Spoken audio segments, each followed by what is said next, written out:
नमस्कार विद्यार्थियों, आज हम भारत के राष्ट्रपति का निर्वाचन किस तरह से होता है उसके बारे में अध्ययन करेंगे। भारत का कार्यपालिका का जो अध्यक्ष है वो राष्ट्रपति कहलाता है।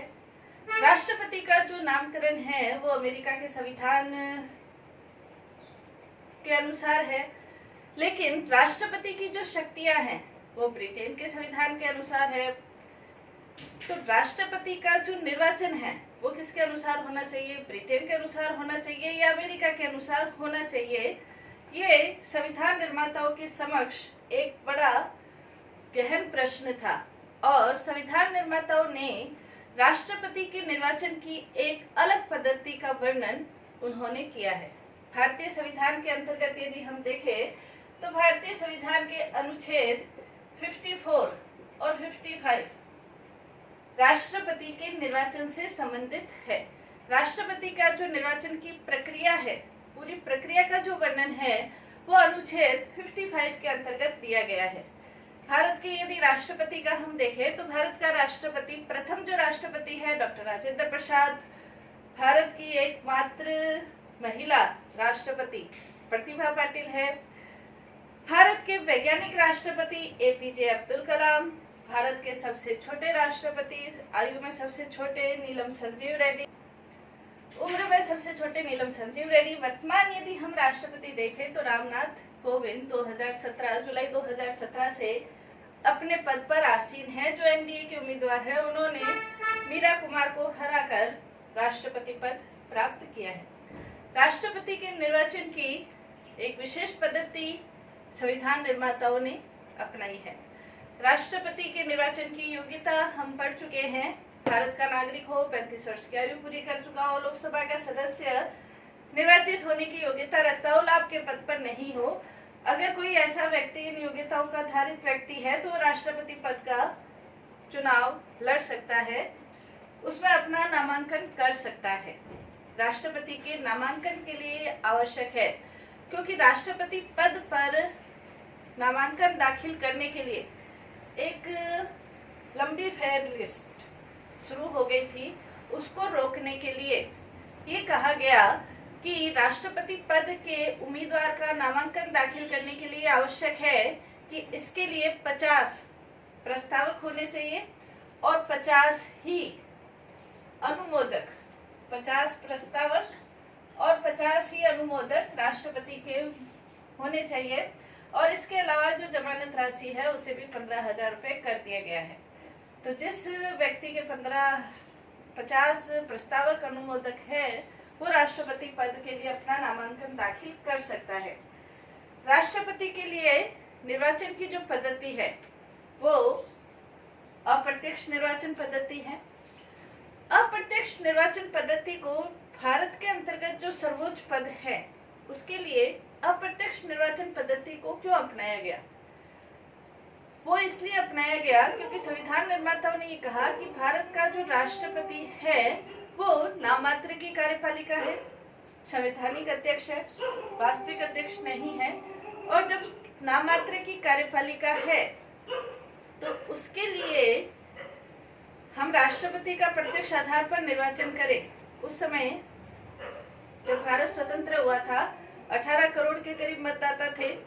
18 करोड़ के मतदाता राष्ट्रपति का निर्वाचन करें और हम उसे कोई वास्तविक शक्तियां प्रदान नहीं करें तो ये एक बड़ी अजीब सी स्थिति उत्पन्न हो जाती थी। पहला कारण ये था कि जब हमें संवैधानिक प्रधान बनाना है तो उसके लिए प्रत्यक्ष निर्वाचन की बहुत महत्वपूर्ण आवश्यकता नहीं है। दूसरा, इसके अंतर्गत ये भी कारण था कि यदि राष्ट्रपति को प्रत्यक्ष आधार पर हम निर्वाचित करते तो हो सकता है कि कोई महत्वाकांक्षी व्यक्ति इस पद पर आसीन हो जाता और वो संवैधानिक प्रधान की भूमिका नहीं निभाकर वास्तविक प्रधान की भूमिका निभाने की अगर चेष्टा करता तो असमंजस की स्थिति हो जाती, अव्यवस्था फैल जाती। तो इन्हीं सब कारणों से भारत के राष्ट्रपति के लिए अप्रत्यक्ष निर्वाचन पद्धति को अपनाया गया। जनता प्रत्यक्ष रूप से राष्ट्रपति का निर्वाचन नहीं करती है, बल्कि अप्रत्यक्ष रूप से राष्ट्रपति का निर्वाचन होता है। अप्रत्यक्ष रूप से राष्ट्रपति का निर्वाचन होने का तात्पर्य यह है कि एक निर्वाचक मंडल होता है, उस निर्वाचक मंडल के द्वारा राष्ट्रपति का चुनाव किया जाता है। इसका वर्णन संविधान के अनुच्छेद 55 के अंतर्गत दिया गया है। राष्ट्रपति के निर्वाचन के अंतर्गत जो निर्वाचक मंडल होता है, निर्वाचक मंडल में कौन होते हैं? तो निर्वाचक मंडल के अंतर्गत संसद के निर्वाचित सदस्य,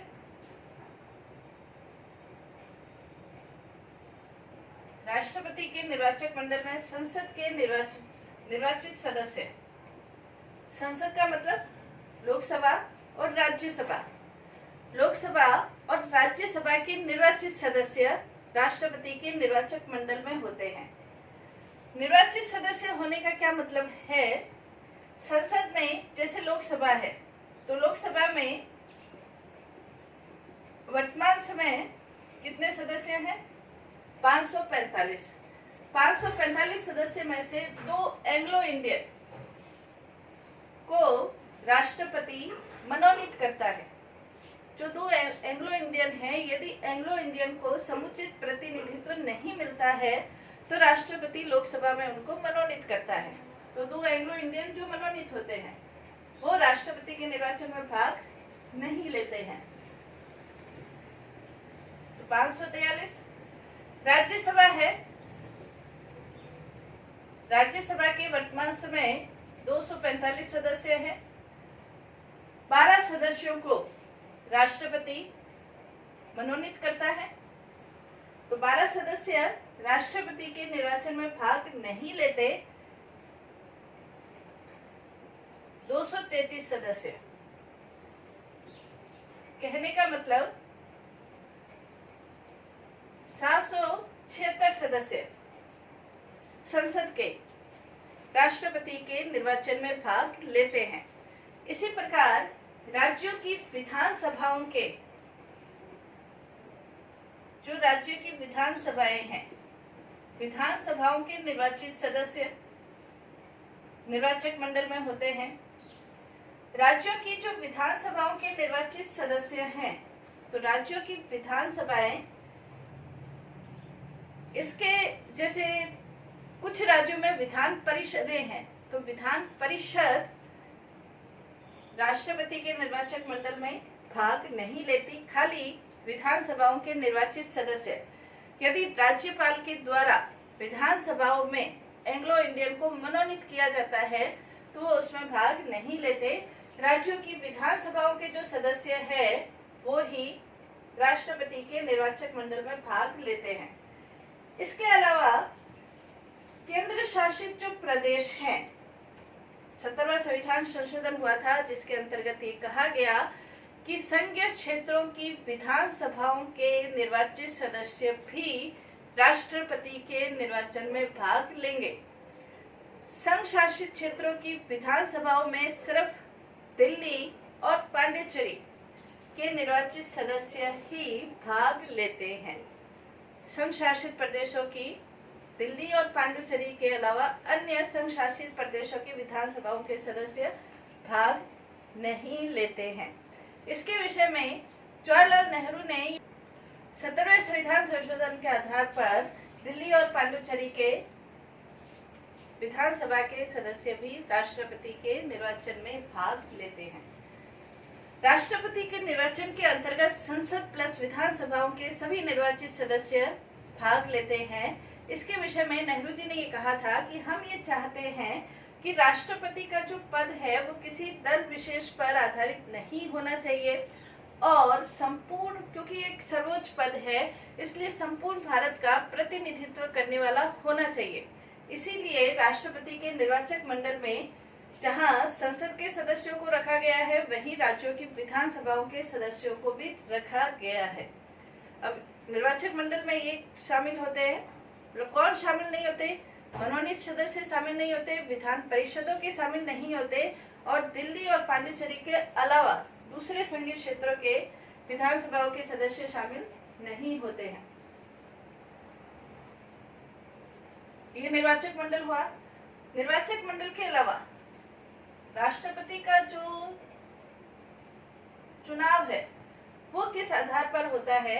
तो राष्ट्रपति के चुनाव के लिए जो पद्धति है वो पद्धति है एकल संक्रमणीय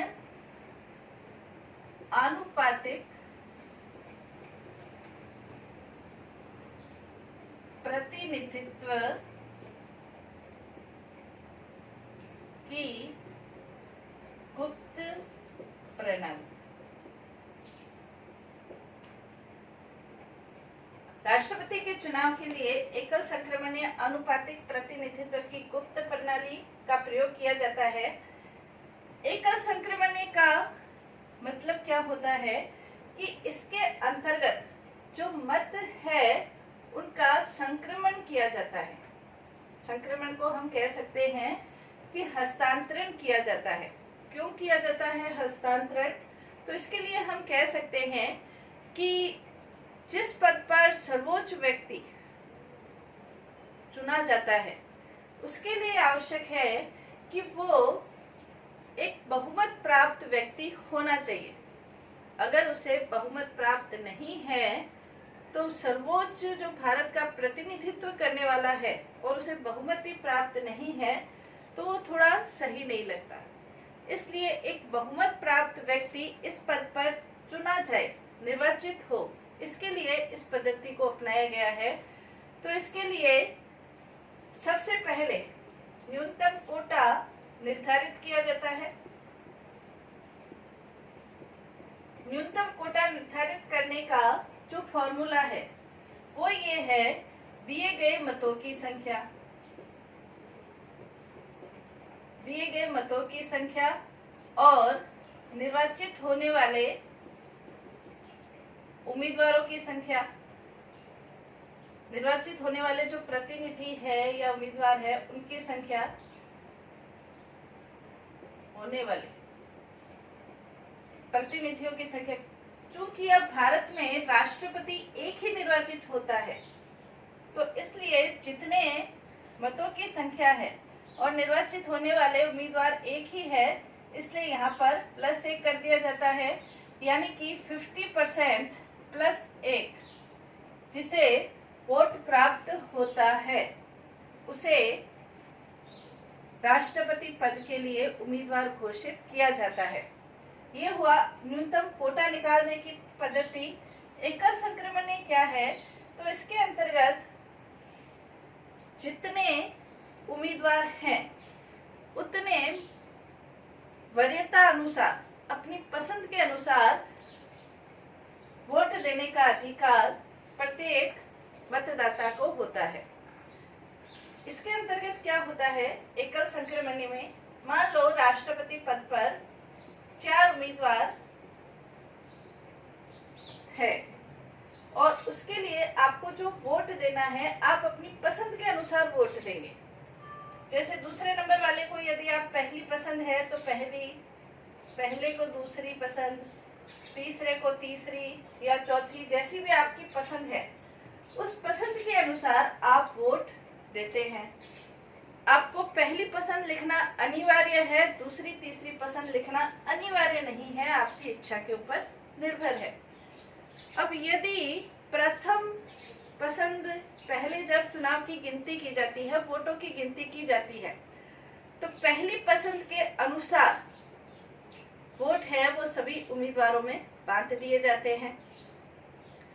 पहली पसंद में यदि किसी उम्मीदवार को, किसी प्रतिनिधि को 50% +1 मतलब एक निश्चित बहुमत या निश्चित कोटा प्राप्त नहीं हुआ है तो जो सबसे कम, जिसे प्रथम वरीयता के आधार पर वोट प्राप्त हुए हैं, उसको उसकी दूसरी पसंद फिर उम्मीदवारों में बांटी जाती है। दूसरी पसंद बांटी जाती है मतलब यदि जैसे मान लो 4th नंबर जो उम्मीदवार है उसको सबसे कम मान लो 10% ही वोट प्राप्त हुए हैं तो उस उम्मीदवार के जो दूसरी पसंद के आधारों के जो वोट हैं उसे दूसरे जो उम्मीदवार हैं उनमें बांट दिया जाता है।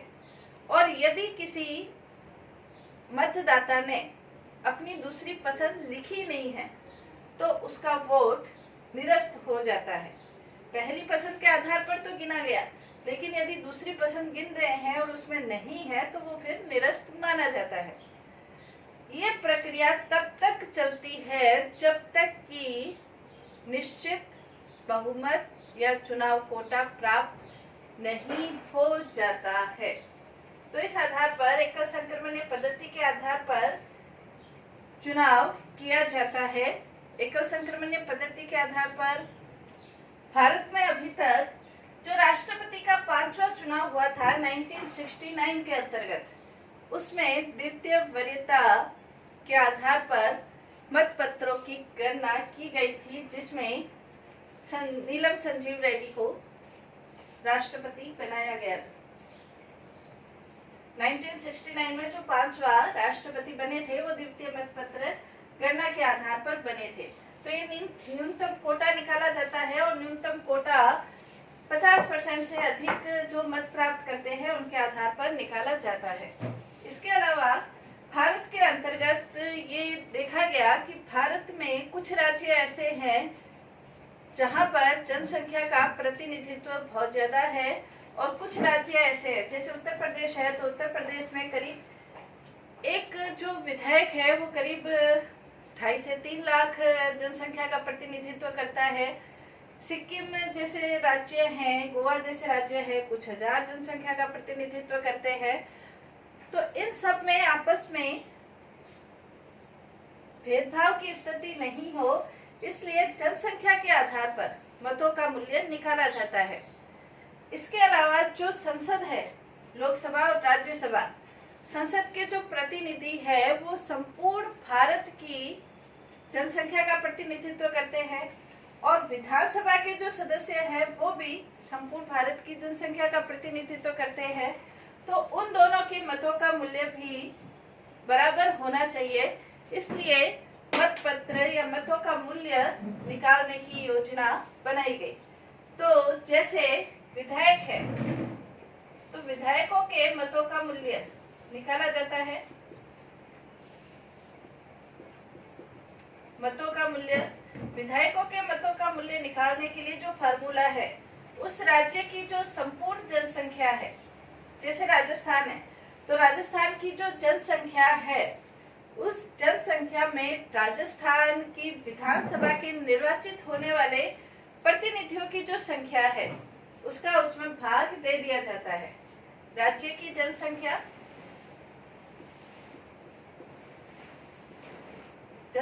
में जो विधानसभा के निर्वाचित सदस्य हैं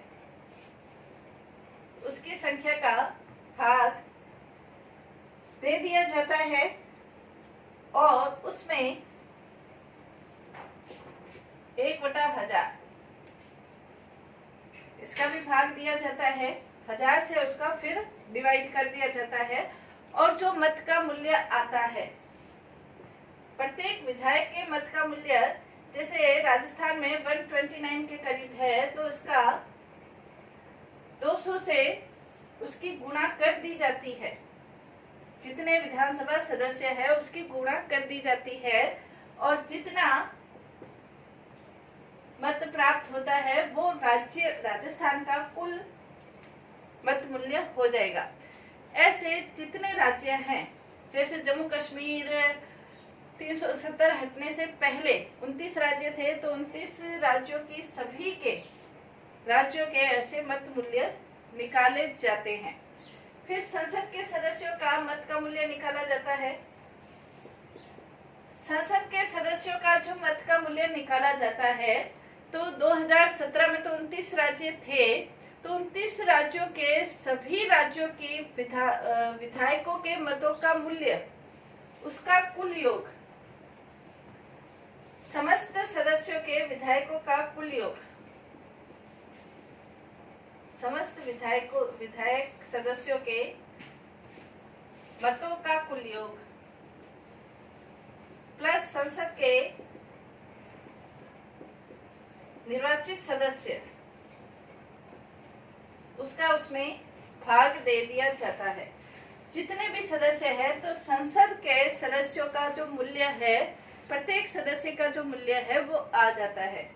कहने का मतलब ये है कि प्रत्येक राज्य के अंतर्गत जो विधायकों का मूल्य है वो तो हर राज्य का अलग अलग होगा, लेकिन संसद, लोकसभा या राज्यसभा दोनों के सदस्यों का जो मूल्य है वो बराबर होगा, सभी सदस्यों का मूल्य बराबर होगा। तो इस आधार पर प्रत्येक सदस्य के मत का मूल्य निकालकर फिर उसके आधार पर राष्ट्रपति का निर्वाचन किया जाता है, और जो 50+1 जिसको मत प्राप्त होते हैं, बहुमत से थोड़ा ज्यादा जिसको मत प्राप्त होता है, वो राष्ट्रपति घोषित कर दिया जाता है।